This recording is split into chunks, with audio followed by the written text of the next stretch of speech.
we talk about Lucalzi and his entries, and I have the perfect example to illustrate just how much his team gets involved, but how much also he does his job so well. So we probably saw this clip just earlier. It's the Mirage entry where he has his team backing him up. And then the first thing we're just going to see here is just how he does this. Jumps out of the window, finds the kill under catwalk, and then finds Taco in the site. Now, there's a bit more that goes into it than just that. So the first thing I want to break down is just the utility. First thing you'll see is VSM. He's going to throw a Molotov towards Van. Very common Molotov, but this flash here, it's a really nice flash that pops towards the site like this.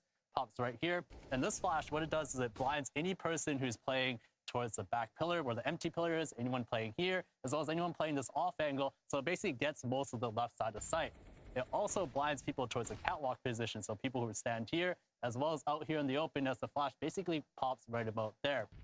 Now, the next thing I want to talk about here is just Taco and the way that he gets blinded by this utility. He's forced off, and that allows Lucalzi to take an isolated fight towards that catwalk position. Next thing to pay attention to here is Lucalzi. Look at the timing at which he comes out as the utility is coming through.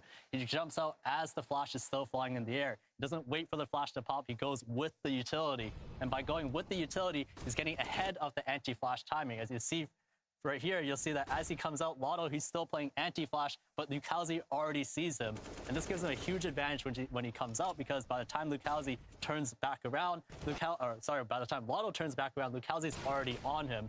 Now, the next thing that's probably most interesting for most people entering out Mirage is just the fact that he decides to hug this wall right here.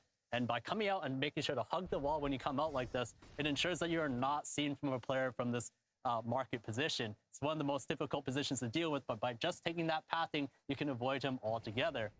By Lucalzi combining all of these things together, he's able to find that first entry as well as the second entry on Taco, who's still managing his fights after getting blinded by the utility. So as Maniac brought up on the desk, it's one thing to get all the resources from your teammates, but it's another to put it all together to get these entries.